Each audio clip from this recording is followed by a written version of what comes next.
William, thank you. You are here with me today. I want some casual time with you. Nothing official, nothing formal.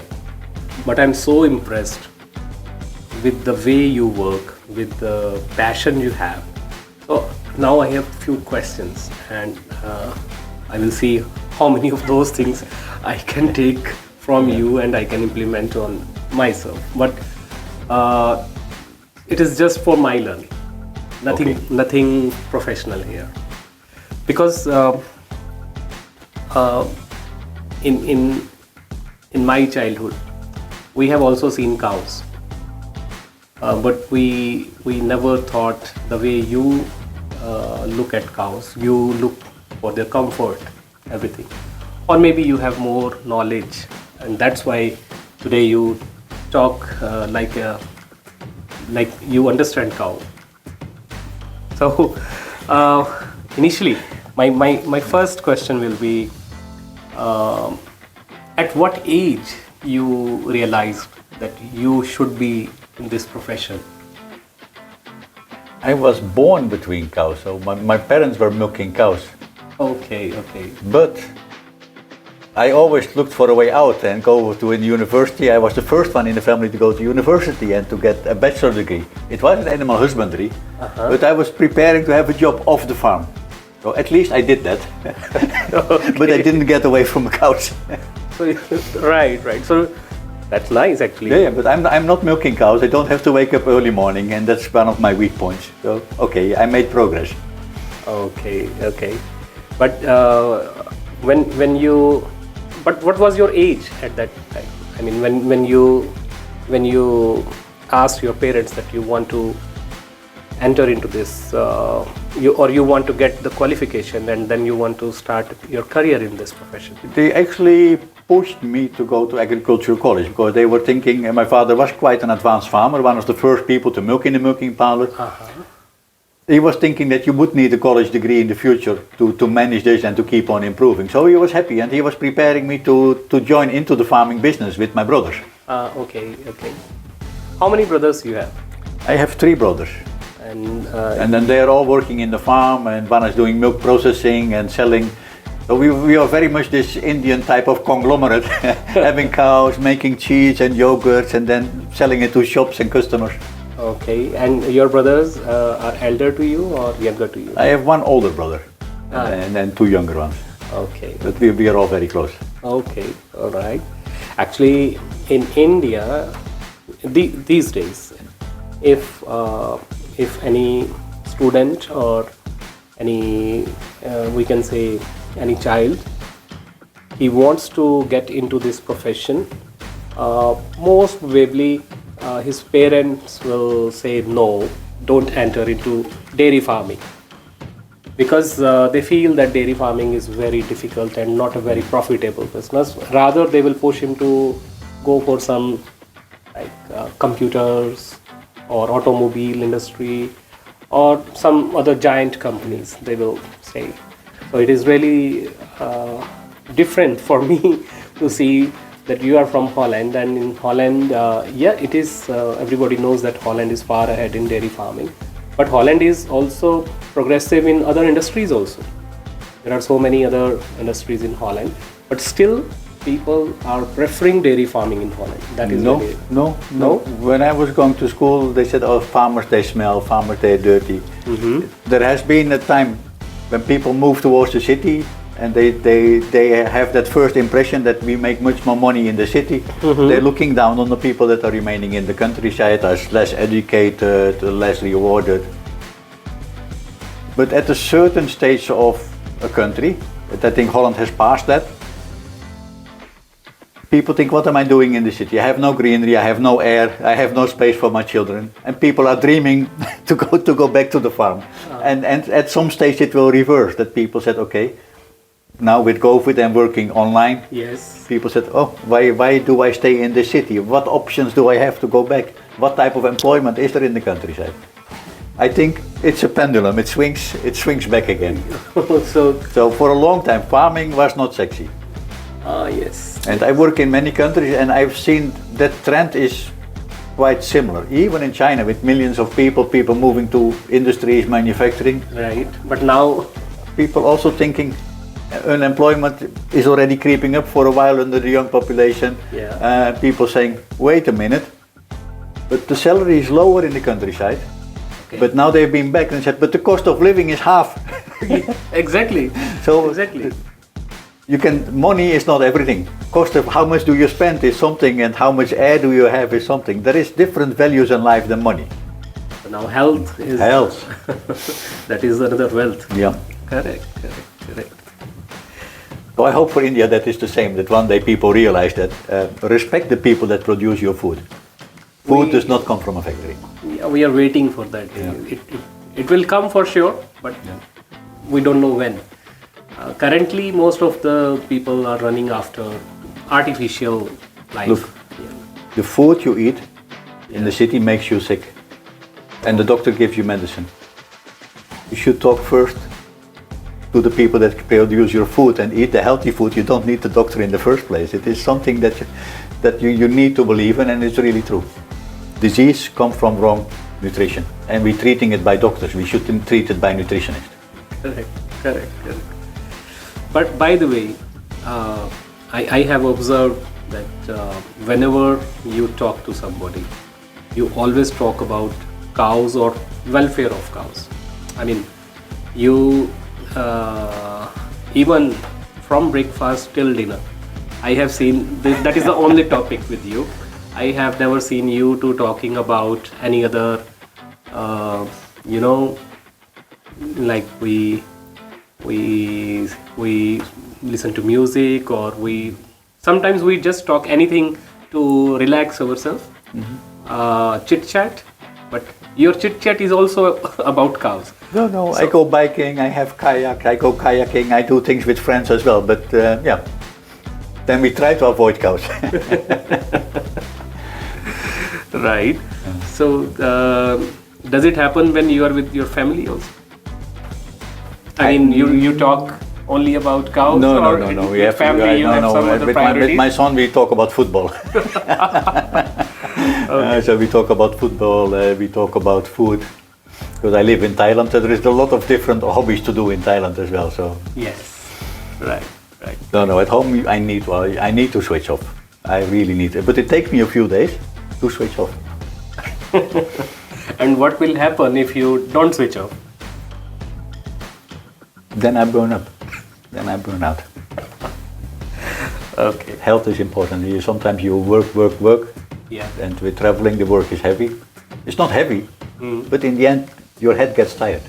And then I realized it not so long ago, but then you run out of ideas. Then you are basically just a donkey in a treadmill, or you're just running out and doing your work, Yes. but there is nothing happening up here. Mind is not relaxed. Mind is not there, and Absolutely. the idea when you wind down and you go and do something, whether it's in nature or in the city, but when you wind down, new ideas start coming. Oh, I want to investigate this, because my head is full of questions.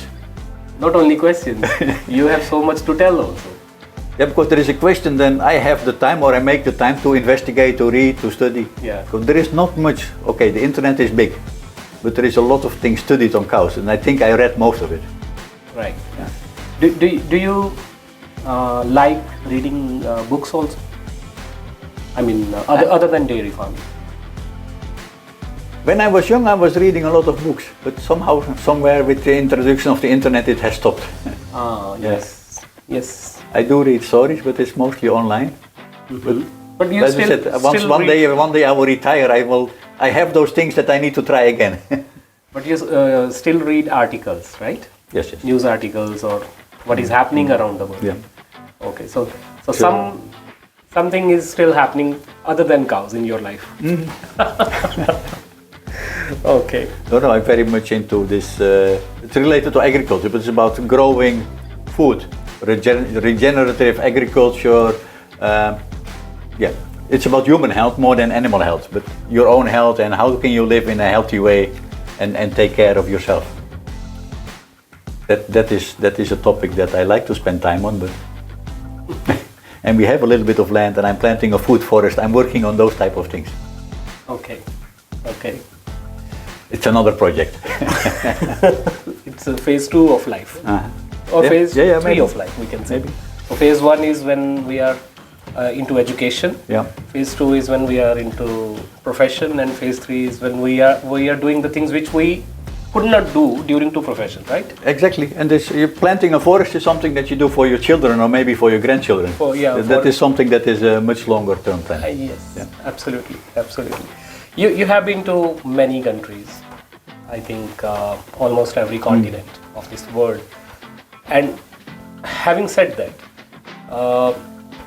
what do you think about the future of dairy farming in India? Because in India dairy farming has certain limitations due to government rules or religious sentiments also. So what do you think? But I'm not talking anything about the commercial values or I'm talking about the way now people think.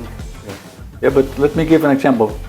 Recently, New Zealand, number 1 or 2 dairy producing country intensity in the world. Ireland, also very cheap producer of milk. Holland, all the governments have presented plans to reduce the number of animals. Related to environment, the idea that the methane is heating up the world more than the fossil fuels. So all over the world there is a lot of pressure on animal numbers. And here it is different, but every country has something going on at the moment. It seems America still is moving forward, but they're talking more about water shortages and these things. Here you have a little bit of religious concepts of animals, which in a way is very good because we are not treating them as a consumable, we're treating them as a living thing that we want to take care of and grow. And with my comfort idea, I like that, and I like to support that. Okay, great. So, but in Europe we have limitations because consumers and then the processors asking the farmers to have the cows outside during the summer months, grazing. Oh yes. That gives a limitation on size of farms because cows have to walk. Cows have to walk, And there is another limitation that means the government does not allow you to build very big barns. They said these are mega barns, even they 300 cows, we call it a mega barn, you will not get a building permit. So the consumers complain and they keep the farm sizes down. India has a potential with such a big country and consumers to build very large farms, but maybe you have different reasons, but I think the same concept is there.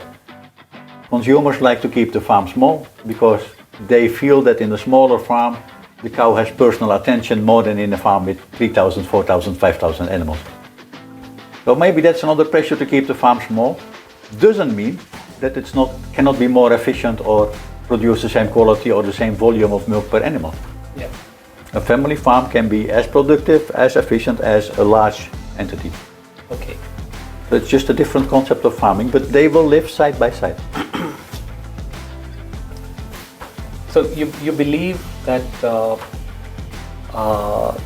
in India, dairy farming will be more organized in near future? As per your experience in last 3-4 years, you have seen how the small farms are merging into bigger farms. But I personally feel that now farmers are at least making some records of cows.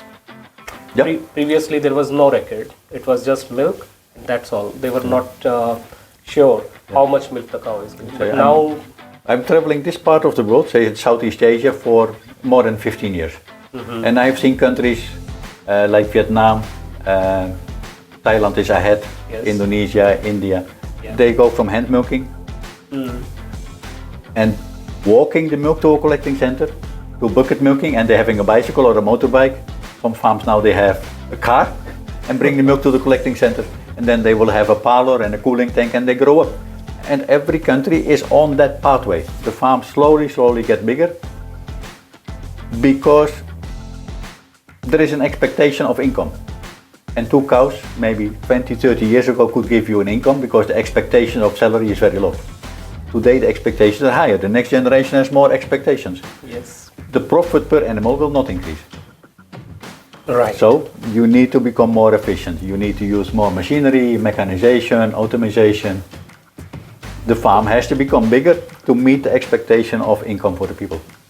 So And people will move to the city, the land will become more available. more available. Yes, you're right, because now it is important to know where farmer can save, where he is wasting the money, so he can curb uh, that expenditure and utilize that money somewhere else. Yeah. Consolidation is ongoing. Even in Europe, it's going slower, but it's still there. Consolidation is there. Every year, we lose a few percent of dairy farms. Oh, okay. Every year, we lose a few percent. People that have no children to take over the farm, when they retire, they will sell the farm, or when they pass away, neighbor will buy the farm. Expensive. Yeah. Secondly, in India, milk is consumed also. I mean, whatever milk is produced, I think farmer need not to worry about the milk, because the consumption is very high in India. Whereas in other countries, either they will convert it into cheese or other byproducts, and then they sell it, or at the max they use it for coffee or tea. The last country, say you come from the Middle East, which is the birthplace of civilization, we say, and then you come all the way to India, people drink milk. Yes. Bedouins, all the Arab population, they have all types of ways to make sweets of milk and other things. Once you pass India, you go to Bangladesh, then you go to the other countries in Southeast Asia. They have no history of drinking milk. They don't milk buffaloes, they have cows, they don't milk them. They don't milk. And they have never drank milk. Yeah. But today they want to produce some milk, but the milk only goes to school milk, infants, children. Right. But India, you have paneer, you make cheeses, you make yogurt. Yes. There is this habit of Yes. history of drinking milk, Yeah. and that will not go away. Yeah, that will not go away, and I think that is the strongest reason that this profession will be always in profit, because the product will be sold. One way or the other, if you produce food, you will always have a job. Other things can come in fashion, they can go out of fashion, Yes. but there is a trend that people drink more milk when they believe that it's good for health, and they give more milk to children. And then in Europe, America, we see a trend that people drink less milk. But then they start eating more pizzas, milk in the coffee. Yeah. Still, the total consumption of dairy products still keeps on increasing slightly. Slightly. But we are at a plateau, and it will start to decrease in some places. Okay. But initially it is for the young. But here you have that history, it sits in everything. Dairy is used. Yeah, yeah. Milk you will find in some form everywhere. I think. Otherwise, if not, then at least tea. Tea, ghee, there is milk used everywhere. Even the fat here has a value. Yes. While we had 20, 30 years in the Western world, where people were talking bad about the fat. They said fat makes you fat. Fat gives you cholesterol, which is not true. It's proven now, it is not true. When you eat too much starch, Then they say you feed a cow too much starch, the cow gets fat. If you eat too much starch, you get fat. Yes. Milk, a little bit of milk fat does not make you fat. It carries a lot of essential. Especially for vegetarian people. Yes. It carries so much vitamins. Yes. It carries so much minerals. You need a little bit of it. Okay. You see, we end up talking about cows. Yeah, that's not good. But what do you think? What will happen to you once you are retired from this profession? How will you spend your day?